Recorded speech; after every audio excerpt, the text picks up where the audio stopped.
দর্শক শ্রোতা, সামাজিক যোগাযোগ মাধ্যমে ছড়িয়ে পড়েছে মাওলানা লুৎফুর রহমান মারা গিয়েছেন, কিন্তু বিষয়টি সম্পূর্ণ গুজব। তিনি সুস্থই আছেন। ছড়িয়ে পড়া ভিডিওতে দেখা যায় তিনি হাসপাতালের বিছানায় শুয়ে হাত নাড়াচ্ছেন। সেখানের কেউ একজন মাওলানা লুৎফুর রহমানের মাথায় হাত বুলিয়ে দিচ্ছেন।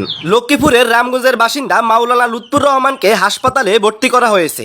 বুধবার সকালে ব্রেন স্ট্রোকে আক্রান্ত হলে চিকিৎসার জন্য তাকে ঢাকায় পাঠানো হয়। মাওলানা লুৎফুর রহমানের ছোট ছেলে আবু সালমান মোহাম্মদ আম্মার বলেন, আজ বুধবার সকালে 10:15টার দিকে তার বাবা রামগঞ্জের করপাড়া ইউনিয়নের বদলপুর গ্রামের নিজ বাড়িতে ব্রেন স্ট্রোকে আক্রান্ত হন। এই সময় তিনি মাথা ঘুরে পড়ে গেলে দ্রুত তাকে লক্ষ্মীপুর আধুনিক হাসপাতালে ভর্তি করা হয়। সেখান থেকে চিকিৎসকের পরামর্শে তাকে ঢাকায় পাঠানো হয়। সালমান মোহাম্মদ আম্মার আরো বলেন, চিকিৎসকের পরামর্শে অ্যাম্বুলেন্সে করে ঢাকায় ইবনে সিনা হাসপাতালে ভর্তি করা হয়। এর আগে 2021 সালে একবার মাইনর স্ট্রোকে আক্রান্ত হন তার বাবা। চিকিৎসকের বরাত দিয়ে তিনি বলেন, আজ তার মেজর স্ট্রোক হয়েছে। হুজুরের মাথায় এমআরআই করানো হয়েছে। কিছু জটিলতা বলক ধরা পড়েছে, তবে কোনো রকম রক্তক্ষরণ হয়নি। তিনি হাসপাতালে চিকিৎসাধীন আছেন এবং বিশেষ চিকিৎসকের নিবিড় পর্যবেক্ষণে আছেন।